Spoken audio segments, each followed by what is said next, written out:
నమస్కారం. సుఖీభవ ప్రాపర్టీస్ సమర్పించు శ్రీనిలయం కార్యక్రమానికి స్వాగతం.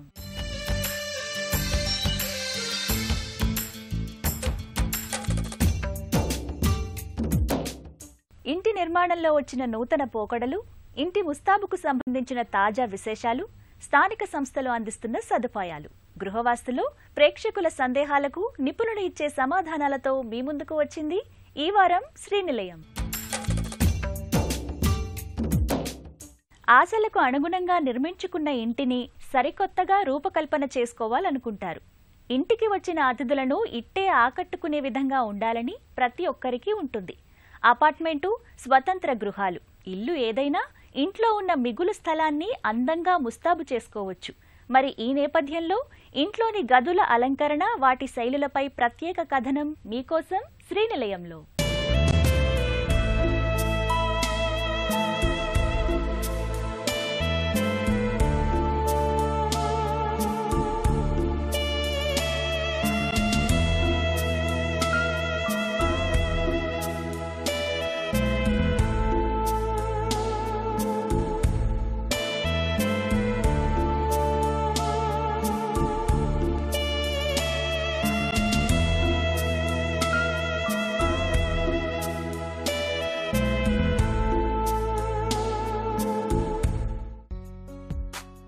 మారుతున్న కాలానికి అనుగుణంగా నిర్మాణ రంగంలో అనేక మార్పులు చోటు చేసుకుంటున్నాయి. ఇంటి నిర్మాణాన్ని, గృహాలంకరణని అనేక కొత్త శైలులతో రూపకల్పన చేసుకుంటున్నారు. ఇంటి నిర్మాణానికి తగ్గట్టుగా ఇంటిని అలంకరించుకుంటున్నారు. అయితే అద్దె ఇంట్లో ఉన్నవారు కూడా ఇంటిని మనసుకు నచ్చిన విధంగా అలంకరించుకుంటున్నారు. ఇంట్లో ఆహ్లాదకర వాతావరణం సృష్టించుకోవడం అంత సులువైన పనేమీ కాదు.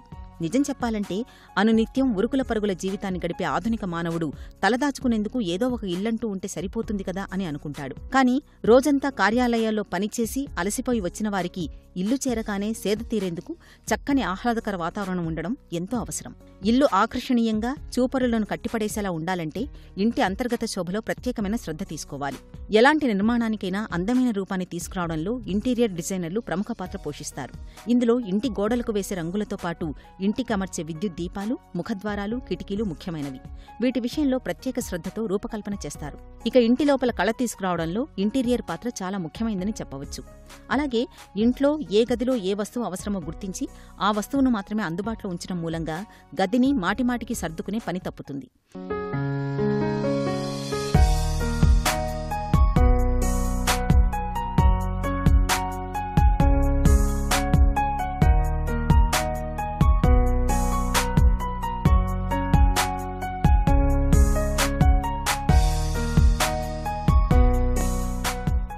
మనం తరచుగా డిస్కస్ చేసే విధంగా ఇంటీరియర్స్లో రకరకాల స్టైల్స్ ఉంటాయి.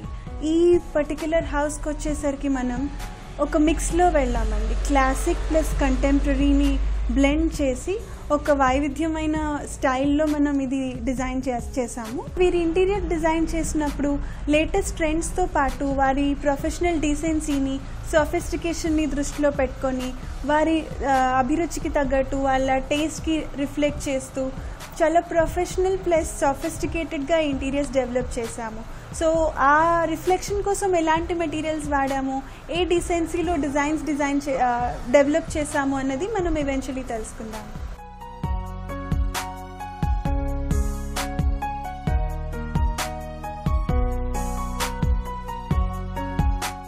సాధారణంగా ఇంటి ముందు ఉండే పోర్టికోని ఊరికే ఒక ఓపెన్ ఏరియా లాగా మనం వదిలేస్తూ ఉంటాము. బట్ కొంచెం శ్రద్ధ పెడితే ఆ పోర్టికో ఏరియాని ఎంత బ్యూటిఫుల్గా డిజైన్ చేసుకోవచ్చో చూద్దాం. పోర్టికో ఏరియా అంటే ఇంటి ముందు ఉండేది, వెల్కమ్ చేసేది, రాగానే ఫస్ట్ ఇంప్రెషన్ క్రియేట్ చేసేది. సో అలాంటి ఏరియాని మనం డిఫరెంట్ ఎలిమెంట్స్ ద్వారా మనం ట్రీట్ చేసుకోవచ్చు. ఈ నార్మల్గా ఉండే డోర్కి చిన్న చిన్న ఎలిమెంట్స్, ఇది నార్మల్ వినియర్ డోర్, దానికి మనం ఇట్లా టీ పట్టీస్ ఇచ్చి దాని మ్యాచింగ్ హ్యాండిల్ ఇచ్చి రెగ్యులర్ సైజ్ కన్నా కొంచెం బిగ్గర్ హ్యాండిల్ ఇవ్వడం వల్ల మోర్ అట్రాక్టివ్గా కనిపిస్తుంది. అట్లానే సైడ్ వచ్చే ఈ గ్లాసెస్ కూడా, బికాస్ మనం ఇక్కడ స్టీల్ పట్టీ తీసుకున్నందుకు మనం రెగ్యులర్ మిర్రర్ రిఫ్లెక్షన్ తీసుకున్నాము. సో ఎవ్రీథింగ్ మంచి బ్యాలెన్స్లో ఉంటుంది. అలానే ఈ right wall is more welcoming అండి. సో ఇదేంటంటే ప్లెయిన్ వాల్ బ్లాంక్గా వదిలేసేయకుండా నైస్ యాక్రిలిక్ పెయింటింగ్ చేయించాం. దీనిలో ఉన్న ఇంకో బ్యూటీ ఏంటి అంటే దీనికి నైస్ 3D ఎఫెక్ట్ వచ్చింది. ఈ కలర్ కాంబినేషన్స్ కూడా మనం హౌస్లో ఏదైతే కలర్ కాంబినేషన్స్ తీసుకున్నామో ఆ థీమ్కి ఆ కలర్స్కి రిఫ్లెక్ట్ అయ్యేలాగా వస్తుంది. అండ్ ఈవెన్ మోర్ బ్యూటిఫుల్ ఈ బ్యూటిఫుల్ షూ ర్యాక్ అండి. సో ఈ షూ ర్యాక్కి చిన్న చిన్న యాడ్ ఆన్స్ చేయడం ద్వారా హోల్ వాల్ అనేది ఒక ఆర్ట్ పీస్లా ఉంటుంది తప్పితే ఏదో షూ ర్యాక్ తెచ్చి పెట్టినట్టు ఉండదు. So we have this extended seating. ఎవరైనా గెస్ట్స్ వచ్చినప్పుడు వెయిట్ చేయడానికి కానీ లేదా బయటకు వెళ్తూ షూస్ వేసుకోవడానికి కానీ చాలా ఫంక్షనల్గా ఉంటుంది, ఎస్థెటికల్గా కూడా ఉంటుంది. రైట్ ఫ్రమ్ దిస్ హ్యాండిల్ చాలా కేర్ తీసుకున్నాము. సో ప్రతిదీ డిజైన్లో ఒక పార్ట్ లాగా ఉంటుంది. 2 హ్యాండిల్స్ కలపంగానే ఒక చిన్న సర్కిల్ లాగా. సో డిజైన్కి ఒక మంచి యాడ్ ఆన్ ఎలిమెంట్స్ లాగా ఉంటాయి. కలర్ సెలెక్షన్ కూడా డోర్తో మ్యాచ్ అయ్యేలాగా, పెయింటింగ్తో బ్లెండ్ అయ్యేలాగా చాలా కేర్ఫుల్గా సెలెక్ట్ చేసుకున్నాము. మనం ముందనుకున్నట్టు వాళ్ళ టేస్ట్ని రిఫ్లెక్ట్ చేసేది ఇది ఒక పెయింటింగ్. నైస్ విలేజ్ బ్యాక్ డ్రాప్తో వచ్చింది. ఈ హౌస్ తాలూకా బ్యాక్ యార్డ్ కూడా ఒక మంచి విలేజ్ అట్మాస్ఫియర్ ఉంది విత్ ట్రీస్ అండ్ ఆల్. దాన్ని రిఫ్లెక్ట్ చేస్తూ ఈ పెయింటింగ్ తీసుకున్నాము.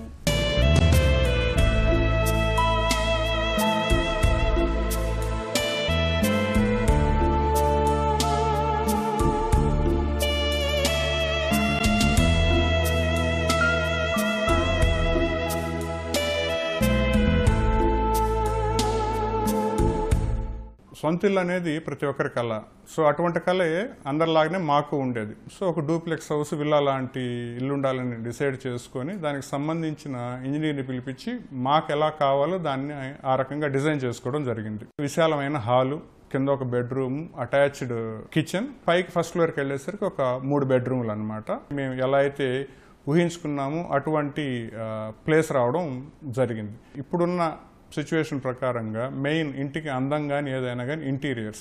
లక్కీగా మాకు ఎవరైతే interior designer, architect plus execution చేసే వాళ్ళు ఉన్నారో కంఫర్టబుల్గా స్మూత్గా జరిగిపోయే రకంగా హెల్ప్ చేశారు. Credit goes to first my wife. ఎందుకంటే మనం ఇంట్లో ఏవైతే చూస్తున్నామో చాలా వరకు తను చేసినవి. అండ్ ఆ విషయంలో ఏంటంటే this is like my wife's third baby. So మాకు 2 పిల్లలు అండి, దిస్ ఈస్ థర్డ్ బేబీ అనుకోవచ్చు. సో అంత ఇష్టంతో తను దగ్గరుండి అన్ని చేసుకుంది. ఒక బ్యూటిఫుల్ హౌస్ ఉండాలని అనుకున్నాము, దట్ ఈస్ ఫుల్ఫిల్డ్. ఎండలు మండిపోతున్నాయి. రాబోయే రోజుల్లో ఉష్ణోగ్రతలు మరింత పెరిగే అవకాశం ఉందని నిపుణులు అంచనా వేస్తున్నారు. ఈ ఎండవేడికి ఇళ్లు సైతం నిప్పుల కొలిమిని తలపిస్తున్నాయి. అలాగని ఇంట్లో ఏసీలు పెట్టుకోవడం అందరికీ సాధ్యమయ్యే పని కాదు. సామాన్య మధ్యతరగతి వాసులు స్వల్ప వ్యయంతో ఇంటి పైకప్పులను చల్లగా ఉంచుకోవడం ద్వారా సేద తీరవచ్చని నిపుణులు సూచిస్తున్నారు. మరి ఈ నేపథ్యంలో ఎండవేడి ఇంట్లోకి రాకుండా ఉండాలంటే ఎలాంటి జాగ్రత్తలు తీసుకోవాలి అనే అంశంతో మీ ముందుకు వచ్చింది ఈ వారం శ్రీనిలయం.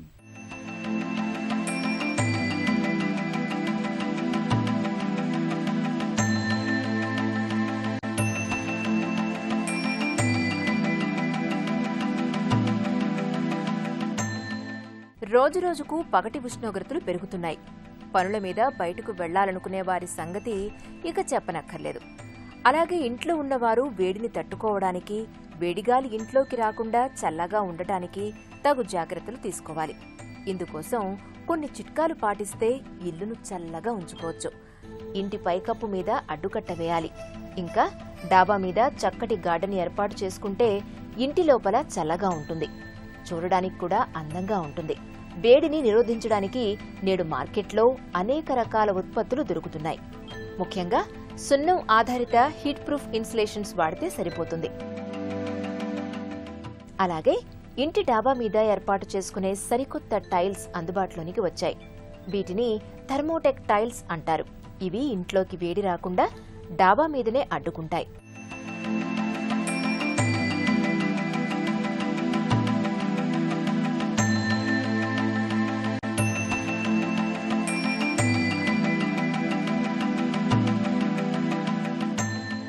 ఇప్పుడు ఒక ఇల్లు ఏదైనా కడుతున్నట్లయితే దాని ఓరియంటేషన్ చాలా ఇంపార్టెంట్ అన్నమాట. మనం ఈస్ట్ వెస్ట్ ఫేసింగ్ కానీ, సౌత్ ఈస్ట్ ఫేసింగ్ కానీ, ఏ ఫేసింగ్ అయినా కూడా ఎండ పడే చోట తక్కువ లెంత్ ఉండేలాగా చూసుకుంటే, ఈస్ట్ వెస్ట్ ఓరియంటేషన్ లాంగిట్యూడినల్గా ఎక్కువ ఉండేలా చూసుకుంటే కనుక ఆ ఇంటిని చల్లగా ఉంచడం పాసిబుల్ అవుతుంది. షేడింగ్ డివైసెస్ కూడా చాలా ప్రాముఖ్యమైన పాత్ర పోషిస్తాయి అన్నమాట. ఒక విండో ఓపెనింగ్స్ కానీ, డోర్ ఓపెనింగ్స్ కానీ, వాటిపైన సజ్జాలు అంటాం కదా, అలా సజ్జాలు కానీ ఆ విండో మొత్తం ఓవరాల్ కవర్ చేసుకున్నా కూడా మధ్యాహ్నం పూట్ల ఎండ తీవ్రత ఇంట్లోకి రాకుండా అవి ఎంతోగానో కాపాడతాయి అన్నమాట. ముఖ్యంగా చెప్పుకోదగినవి ఏంటంటే ఆనింగ్స్ అంటాం, విండో కవరింగ్స్, విండో షేడ్స్ కానీ, బ్లైండ్స్. కర్టెన్స్లో కూడా రకరకాల కర్టెన్స్ ఉన్నాయన్నమాట. బ్లాక్అవుట్ కర్టెన్స్ అంటాం, లేదంటే ఇన్సులేటెడ్ కర్టెన్స్ అంటాం. ఇప్పుడు లేటెస్ట్ టెక్నాలజీతో వచ్చిన యూవీ రిఫ్లెక్టివ్ కర్టెన్స్ ఉంటాయి. మనం విండోస్కి ప్రధానంగా వాడేది గ్లాస్ వాడతాం. ఆ గ్లాస్ కూడా సోలార్ హీట్ గెయిన్ ఫ్యాక్టర్ అని ఒకటి ఉంటుందన్నమాట. అది ఎంత తక్కువగా ఉంటే అంత మంచిది. అల్ట్రావైలెట్ రేడియేషన్ సన్ నుంచి ఎక్కువగా ఎమిట్ అవుతుంది కాబట్టి వేసవకాలంలో దాన్ని రిఫ్లెక్ట్ చేసే గ్లాసెస్ వాడడం వల్ల మనం హీట్ని వీలైనంత వరకు రిఫ్లెక్ట్ చేయగలుగుతాం. సో దట్ ఇంటి లోపల వాతావరణం చల్లగా ఉంటుంది. ఒక సింగిల్ ఫ్లోర్ ఇల్లు కానీ, ఒక అపార్ట్మెంట్ కానీ టెర్రస్ మనం వైట్ వాష్ చేస్తే లైమ్ మార్టార్ తోటి వైట్ కలర్ అన్నది హీట్ని రిఫ్లెక్ట్ చేస్తుంది కాబట్టి కిందున్న ఫ్లోర్స్ అన్నిటికీ కూడా కూలింగ్ ఎఫెక్ట్ వస్తుంది. అలా వైట్ వాషింగ్ కాకుండా there are many other options. Vitrified tiles వేసుకోవచ్చు. ఇప్పుడు థర్మల్ టైల్స్ అని వస్తున్నాయి, అంటే హీట్ని కంప్లీట్గా రిఫ్లెక్ట్ చేసే టైల్స్ అనమాట, which are a bit expensive then the normal tiles. ఇవి ఇంటిని మనం చల్లగా ఉంచుకోవడానికి. అలాగే మన ఇంట్లో ఉన్న ఫర్నిచర్కి సంబంధించిన కలర్స్ కూడా చాలా ఇంపార్టెంట్ పార్ట్ ప్లే చేస్తాయి.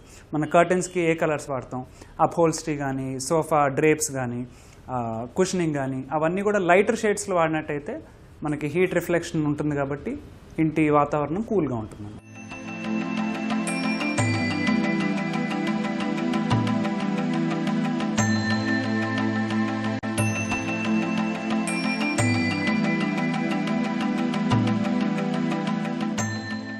నగరంలో పై అంతస్తుల్లో నివసిస్తున్నవారు వేసవి వస్తుందంటే చాలు భయపడిపోతూ ఉంటారు. మరి ఇంటి పైకప్పు దశలోనే వేడిని 30 డిగ్రీలు పరిమితం చేయాలంటే ఎలాంటి చిట్కాలు పాటించాలో ఇప్పుడు నిపుణుల మాటల్లో తెలుసుకుందాం. ఇంటిని చల్లగా ఉంచడానికి ఒక 9 చిట్కాలు చెప్తాను. రెగ్యులర్ సీలింగ్ ఫ్యాన్స్ వాడే బదులు పోర్టబుల్ లేదా డెస్క్ ఫ్యాన్స్ అన్నమాట, చిన్న ఫ్యాన్స్ పెట్టుకుంటే, because fans are basically to cool our selves, మనని మనం చల్లబరుచుకోవడానికి. కాబట్టి సమ్మర్లో ప్రత్యేకించి టేబుల్ ఫ్యాన్స్ లాంటివి వాడితే కనుక మనం పవర్ని కూడా సేవ్ చేయగలుగుతాం, యాజ్ వెల్ యాజ్ మన పరిసరాలని టు సమ్ ఎక్స్టెంట్ కూలింగ్గా ఉంచగలుగుతాం అన్నమాట. లైటింగ్కి వచ్చేసి మనం రెగ్యులర్గా వాడే ఇన్కాండిసెంట్ లైట్స్, అంటే 100 వాట్స్ 200 వాట్స్ బల్బులు మానేసి ఫ్లోరసెంట్ లైటింగ్ ఎప్పుడైతే వాడడం మొదలు పెడతామో అది పవర్ కన్జంప్షన్ చాలా తక్కువ ఉంటుంది. స్టార్ రేటింగ్ వైజ్ కూడా it is very conventional, as well as మనకి లైటింగ్ కూడా very effective to the I అన్నమాట. ఇంటి పరిసరాల్లో చెట్లు కనుక పెంచుకున్నట్లయితే సన్ రేస్ని బ్లాక్ చేస్తాయి అన్నమాట. ఎనర్జీ సేవింగ్ సీలింగ్ ఫ్యాన్స్ కానీ, ఎనర్జీ సేవింగ్ లైట్ అప్లయన్సెస్ కానీ పెట్టుకున్నట్లయితే అది మనకి consumption as well as cooling కూడా ఉపయోగపడతాయి అన్నమాట. బ్లాక్అవుట్ కర్టన్స్ కానీ, ఫుల్ లెంత్ కర్టన్స్ కానీ, which are mostly white in colour, అలాంటివి వేసుకున్నట్లయితే మనం హీట్ని వీలైనంత వరకు బయటనే అదుపు చేయగలుగుతాం. ప్రోగ్రామబుల్ థర్మోస్టాట్ అన్నమాట. థర్మోస్టాట్ అంటే it is kind of a sensor. మన ఏసీస్ కానీ, ఫ్యాన్ స్పీడ్స్ కానీ అవి కంట్రోల్ చేస్తుంది అనమాట, depending upon the temperature that is there in the room టెంపరేచర్ని దానంతట అదే తెలుసుకుని అది కంట్రోల్ చేస్తుంది. Energy rated ACs rather than using normal ACs, star rating ఎక్కువగా ఉన్న ఏసీస్ని వాడడం వల్ల మనం power consumption as well as cooling ఎఫెక్ట్ని కూడా తెచ్చుకోగలుగుతాం. సోలార్ స్క్రీన్స్ కానీ, విండో టింటింగ్ ఆర్ షటర్స్ అంటే ఆనింగ్స్ కానీ, థర్మల్గా విండో సిస్టమ్స్ కొన్ని ఉంటాయన్నమాట, అలాంటివి యూటిలైజ్ చేస్తే మనం హీట్ని బయటని నిలుపు చేసుకోవచ్చు. విండోస్ ఓపెన్ చేయడానికి కూడా సర్టన్ టైమింగ్స్ ఉంటాయన్నమాట. సమ్మర్ సీజన్లో ఎర్లీ మార్నింగ్ అవర్స్లో, అంటే when the sun is about to start, morning 6 to 8 లేదా 6 to 9 వరకు మటుకే విండోస్ ఓపెన్ చేసి పెట్టుకోవాలి, ఆ తర్వాత క్లోజ్ చేసి పెట్టుకోవాలి. And again in the evening sunset అయిపోయిన తర్వాత 8 నుంచి 10 వరకు or while you're sleeping you can open your windows అనమాట. సో దట్ ఇంటి లోపలికి వచ్చే గాలి ఎప్పుడు కూడా మార్నింగ్ అండ్ ఈవినింగ్ టైమ్స్లో కూల్గా ఉంటుంది, మిడ్ డేలో హాట్గా ఉంటుంది. కాబట్టి wheel only allow the cool air to come inside the room. కింద లెవెల్లో మనం లివింగ్ ఏరియాస్ కానీ, బేస్మెంట్స్లో కానీ ఎక్కువ ఉండడానికి ప్రయత్నం చేస్తే అక్కడ కూలింగ్ ఎక్కువగా ఉండడం వల్ల we feel more comfortable than in the upper levels. బయట వేడికి, ఇంట్లో గ్యాసు వేడికి వంటగది బాగా వేడెక్కే అవకాశం ఉంటుంది. ఇంట్లోని వంటగది వల్లే అగ్ని ప్రమాదాలు ఎక్కువగా జరగడానికి అవకాశం ఉంటుంది. అందుకే వంటగది కిటికీలు ఎప్పుడూ తెరిచి ఉంచాలి. కుకింగ్ చేయడానికి కూడా సర్టెన్ టైమింగ్స్ ఉంటాయన్నమాట. సమ్మర్లో మనం హీట్ ఎక్కువగా ఉన్న టైంలో కుకింగ్ చేయడం వల్ల we're allowing more heat to come inside the room. Also we suggest cooking to be done outside the house అనమాట. మీరు బల్క్ ఎక్కువ క్వాంటిటీలో కుక్ చేస్తున్నట్లయితే బయటనే కుక్ చేసుకోవాలి, that too in the morning hours అనమాట. బిఫోర్ సన్ ఎక్కువ intensity పెరిగే లోపే మనం కుకింగ్ అంతా ఫినిష్ చేసుకోవాలి, that too in the outside. అప్పుడు మనకి లోపల కూల్ని మెయింటైన్ చేయగలుగుతాం. విండోస్ ఇన్స్టాలేషన్ అప్పుడు there might be little problems with the fixing and all. మనకి ఎక్కడైతే గ్యాప్స్ ఉంటాయో వాల్కి అండ్ విండోకి ఫిక్సింగ్ దగ్గర ఆ గ్యాప్స్ నుంచి బయట నుంచి హాట్ ఎయిర్ వచ్చే అవకాశం ఉంది కాబట్టి ఎస్పెషలీ ఇన్ సమ్మర్ మనం సీల్ చేసేసుకోవాలన్నమాట. ఫాల్స్ సీలింగ్స్ కూడా ఇంటిలో ఉన్న హీట్ని రెస్ట్రిక్ట్ చేయడానికి ఎంతగానో ఉపయోగపడతాయి. వేరే ఆప్షన్ వచ్చేసి వుడెన్ సీలింగ్స్ కూడా చేస్తాం అనమాట. వుడ్ మనం ఇందాక చెప్పుకున్నట్టు wood is a very good reflector of heat కాబట్టి వుడెన్ సీలింగ్స్ చేసుకుంటే, and also please make sure that there is some gap in between the slab and the ceiling. మధ్యలో మనకి కనీసం 1 feet ఏదైనా గ్యాప్ ఉంటే హాట్ పాకెట్స్ అన్నీ కూడా inside the సీలింగే ఉంటాయి. మనకు రూమ్ టెంపరేచర్ మటుకు కూల్గా మెయింటైన్ చేయగలుగుతాం. ఇళ్ల స్థలాలు, అపార్ట్మెంటు కొనే ముందు ముఖ్యంగా వాస్తును పరిశీలిస్తూ ఉంటారు. ఈ రోజు గృహవాస్తులో ప్రేక్షకులు అడిగిన సందేహాలకు వాస్తు నిపుణులు ఇచ్చే సమాధానాలు తెలుసుకుందాం.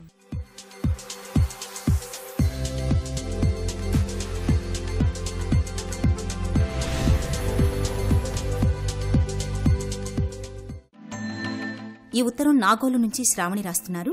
మా ఫ్లాట్కు నైరుతి పడక గది ఆనుకుని లిఫ్టు, కారిడార్ ప్యాసేజ్ పడమర నైరుతి భాగానికి తగులుతోంది. దీనికి పరిష్కారం చెప్పండి. అపార్ట్మెంట్స్ లో ఫ్లాట్ కొనుక్కునేటప్పుడు వాస్తు శాస్త్ర నియమానుసారం మనం ఏ ఫ్లాట్ కొనుక్కుంటున్నా కానీ ఆ ఫ్లాట్కి 4 వైపులా ఖాళీ ఉండేటట్టు చూసుకోవాలి. ఒకవైపు పాసేజ్ వస్తుంది, మిగిలిన 3 వైపులు కూడా ఓపెన్ టు స్కై ఉండేటట్టుగా ఉండాలి. అట్లు కాకుండా నైరుతి భాగంలో లిఫ్ట్ రావటం అనేది దోషంగా పరిగణించాలి. పడమర నైరుతి నుంచి పాసేజీ వచ్చి యజమాని యొక్క మాస్టర్ బెడ్రూమ్కి తగలటం కూడా అంత మంచిది కాదు, అది కూడా దోషంగా భావించాలి. కాబట్టి ఈ ఫ్లాట్ను మనం తీసుకోకపోవడం మంచిది. ఒకవేళ ఇప్పటికే తీసుకుని ఉంటే నైరుతికి సంబంధించిన యంత్రాలను, నైరుతి దిక్కుకు సంబంధించిన అధిదేవతలు, ప్రత్యదేవతలు పూజించుకునడం వలన, తరచుగా వాస్తు పూజ నిర్వర్తించుకునడం వలన కొంతవరకు దోషం పరిహారం అవుతుంది. ఆ పాసేజ్ ఎక్కడైతే గదికి తగులుతుందో ఆ గదికి బాహ్యంగా ఒక స్వస్తిక్ స్టిక్కర్ సింధూరం కలర్లో గోడకి పెట్టడం వలన కూడా ఆ పాసేజ్ నుంచి వచ్చే వ్యతిరేక శక్తిని ఆగిపోయేదానికి అవకాశం ఉంటుంది. ఈ ఉత్తరం సూర్యాపేట నుంచి చంద్రమౌళి రాస్తున్నారు. మా స్థలానికి ఉత్తరం ఈశాన్యం 20 అడుగులు పెరిగింది. తూర్పు ఆగ్నేయ భాగంలో వీధిశూల తగులుతోంది. ఈ స్థలంలో ఇంటి నిర్మాణం చేయవచ్చునా తెలుపండి. వాస్తుశాస్త్రం ప్రకారం స్థలము చతురస్రము లేదా దీర్ఘ చతురస్రాకారంలో మాత్రమే ఉండాలి. ఈశాన్యం పెరగవలసి వచ్చినప్పుడు 2 లేదా 3 అంగుళాలు పెంచడం మాత్రమే అనుమతి ఉన్నది. కాబట్టి ఎక్కువ ఈశాన్యం పెరగడం వలన ఆగ్నేయం తగ్గుతుంది, మరియు తూర్పు తగ్గుతుంది, మరియు ఉత్తరము వాయువ్యం కూడా తగ్గే అవకాశాలు ఉంటాయి. అందువల్ల మ్యాక్సిమం అంటే గరిష్టము 6 అంగుళాల వరకు పెరగవచ్చు, అంతకు మించి పెరగటం ఉత్తమం కాదు. అదేవిధంగా తూర్పు ఆగ్నేయం నుంచి వీధి తగలడం అనేది కూడా ఆ స్థలంపై గృహ నిర్మాణం చేస్తే ఆ గృహంలో నివసించు వారికి అభివృద్ధి లోపించే అవకాశం ఉంటుంది. కాబట్టి ఆ స్థలమును తీసుకోదలుచుకున్నప్పుడు ఆ వీధి సోల వదిలిపెట్టి మిగిలిన భాగాన్ని మరియు ఈశాన్యం పెరిగిన స్థలాన్ని ఖండించి ఆ మధ్యలో భాగాన్ని చతురస్రము లేదా దీర్ఘ చతురస్రాకారం చేసుకుని తదుపరి దానిపైన గృహ నిర్మాణం చేయవచ్చును. అట్లా వీలు కాని పక్షంలో ఆ స్థలం జోలికి వెళ్ళకపోవడం ఉత్తమము. హైదరాబాద్ నుంచి రమేష్ నాయుడు ఇలా రాస్తున్నారు. మా ఇంటి స్థలం వెడల్పు 23 అడుగులు, పొడవు 72 అడుగులు ఉంది. ఈ స్థలంపై గృహ నిర్మాణం చేయవచ్చునా తెలుపగలరు. స్థలాకారాల గురించి వివరణ ఉన్నది. ఆ వివరణలో వెడల్పు తక్కువ ఉండి పొడవు ఎక్కువ ఉన్న భూమిని దండాకార భూమి అంటారు. అంటే ఏదో ఒక కారణాల వల్ల మనం వృత్తిలో కానీ, వ్యాపారంలో కానీ, గృహంలో కానీ ఇబ్బందులు పడే అవకాశం ఉంటుంది, దండించబడుతుంటాం. కాబట్టి వెడల్పు కనీసము 30 నుండి 36 అడుగులు ఉండాలి. ఎందుకంటే మనం దక్షిణ వైపు కొంత, ఉత్తర వైపు కొంత 3 అడుగులు వదిలిపెట్టామనుకోండి, 30 అడుగుల్లో 3 పోతే 24 అడుగులు ఉంటుంది. 24ని 9 భాగాలు చేస్తే మనకు సుమారుగా 2 అడుగుల 9 అంగుళాలు ఎంత వస్తుంది. 2 అడుగుల 9 అంగుళాలు మాత్రమే మనం ద్వారం కానీ కిటికీ కానీ పెట్టాలి, అంతకుమించి ఎక్కువ పెట్టడానికి వీల్లేదు. కనీసం 3-3.5 పెట్టాలంటే 9 × 3.5 అంటే ఆ మినిమము గృహం యొక్క వెడల్పు ఉండేటట్టుగా చూసుకోవాలి, అదొక నియమము. మరియు వెడల్పు తక్కువ ఉండి పొడుగు ఎక్కువ ఉండటం అనేది దండాకార భూమి, అది ఎప్పుడు ఏదో ఒక ఇబ్బందులకు గురి చేస్తుంది. కాబట్టి అలాంటి భూమి పైన నిర్మాణం చేయటం అంత మంచిది కాదు. ఈ ఉత్తరం రఘుపతి గారు నెల్లూరు నుండి రాస్తున్నారు. 4 రోడ్లు ఉన్న స్థలంలో 8 ప్లాట్స్ ఉన్నాయి. ఇందులో ఈశాన్య స్థలం తీసుకున్నాం. మిగిలిన స్థలాల్లో ఎవరూ నిర్మాణం చేయలేదు.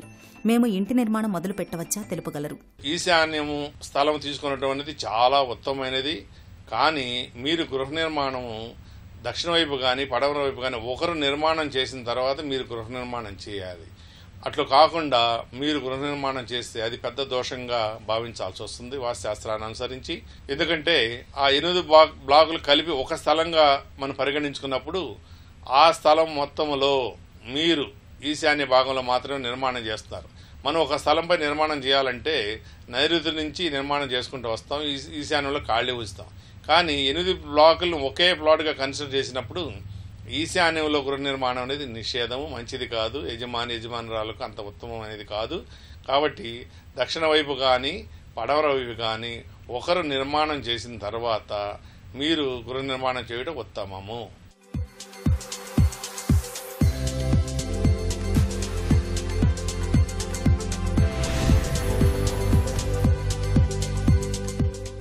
ఇది నేటి సుఖీభవ ప్రాపర్టీస్ సమర్పించిన శ్రీనిలయం. ఈ కార్యక్రమానికి సంబంధించిన అభిప్రాయాలు, సందేహాలు మాకు తెలియచేయండి. మా చిరునామా Srinilayam, ETV, Ramoji film city, Hyderabad 501512. మా ఇమెయిల్ ఐడి srinilayam@etv.co.in. వచ్చే వారం శ్రీనిలయంలో మరికొన్ని తాజా అంశాలతో మళ్ళీ కలుద్దాం. అంతవరకు సెలవు, నమస్తే.